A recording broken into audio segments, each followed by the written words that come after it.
दोस्तों, अगर आप अपने घर में विंटर में ग्रो होने वाले ब्यूटीफुल फ्लावरिंग प्लांट्स के सीड्स ग्रो करना चाहते हैं तो ये अक्टूबर नवंबर का जो टाइम है दोस्तों, बिल्कुल बेस्ट टाइम है। फेवरेबल कंडीशंस रहती हैं विंटर में ग्रो होने वाले फ्लावरिंग प्लांट्स के सीड्स के जर्मिनेशन के लिए।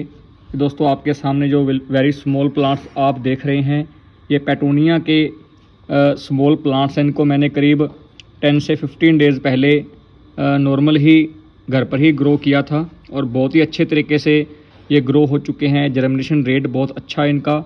इस वीडियो में हम बात करने वाले हैं कि पेटूनिया के जो स्मॉल सीड्स को हम जब ग्रो करते हैं तो इनके स्मॉल प्लांट्स की हम प्रॉपर केयर कैसे करें, इनकी पनीरी को हम प्रॉपर तरीके से तैयार कैसे करें ताकि ये प्लांट्स हेल्दी तरीके से ग्रो हो, और जब ये थोड़े बड़े हो जाए तो हम इनको अलग अलग पॉट में लगा दें और हमें ढेरों फ्लावर्स मिले।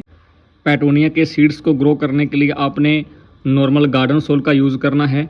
ध्यान रहे कि वो जो सॉइल सैंड आप यूज़ कर रहे हैं वो ज़्यादा हार्ड ना हो, उसमें कंकर पत्थर हैं तो उन्हें आप निकाल दें।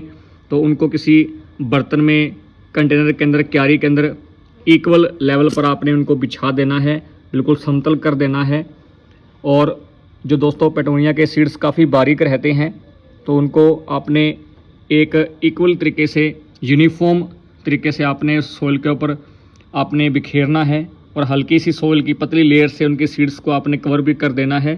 और पानी दोस्तों आपने इनको फुहारे की फॉर्म में देना है। हल्के जो फुहारे मार्केट के अंदर आपको मिल जाते हैं तो उस फुहारे के थ्रू आपने वाटर देना है। अगर आप डायरेक्ट किसी ग्लास या बोतल से इनको पानी देते हैं तो उससे सीड्स फिर पानी के साथ फ्लो कर जाते हैं और जो यूनिफॉर्म डिस्ट्रीब्यूशन है वो सीड्स का हो नहीं पाता। तो इसके लिए आपने फुहारे से पानी देना है और इनको आपने ब्राइट इनडायरेक्ट सनलाइट के अंदर रखना है। तो कुछ ही दिनों में, 4 से 5 दिनों में आपको स्मॉल सीड्स जो हैं वो जर्मिनेट होते हुए दिखाई देंगे। वो सोइल से बाहर आ जाते हैं। जैसे वो सोइल से बाहर आए तो उनको आप हल्की हल्की जो सनलाइट है वो देना शुरू कर दें।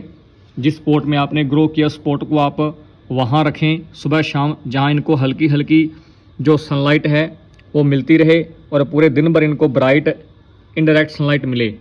अगर दोस्तों अगर आप ज़्यादा पानी देंगे और इनको सुबह शाम की हल्की धूप में नहीं रखेंगे तो हो सकता है कई बार ये प्लांट्स की ग्रोथ ज़्यादा हो जाती है, लैगी से हो जाते हैं और इनका जो बेसल पार्ट है, मेन जो स्मॉल स्टेम रहता है, वो काफ़ी नाजुक हो जाएगा और ये बिल्कुल ही गल सड़ से जाते हैं। इस तरीके से कई प्लांट्स बीच में हो भी गए हैं, बेजान से हो जाते हैं। तो इसके लिए दोस्तों पानी भी आपने उस तरीके से इनको देना है और सुबह शाम की जो हल्की सनलाइट है वो इनके लिए काफ़ी ज़रूरी हो जाती है। और पानी आपने ध्यान से दें कि ऐसा ना हो कि फुहारे के थ्रू जब आप पानी दें तो उस फुहारे के प्रेशर की वजह से ये प्लांट्स बिल्कुल ही नीचे की ओर टूट जाएं। पेटूनिया के फ्लावर्स दोस्तों नवंबर दिसंबर से लेकर आगे मार्च अप्रैल मई तक हमें फ्लावरिंग देते रहते हैं। तो आप ध्यानपूर्वक इन बातों को अपनाएं और पेटूनिया के सीड्स को ग्रो करें और दोस्तों ढेरों फ्लावर्स पाएं।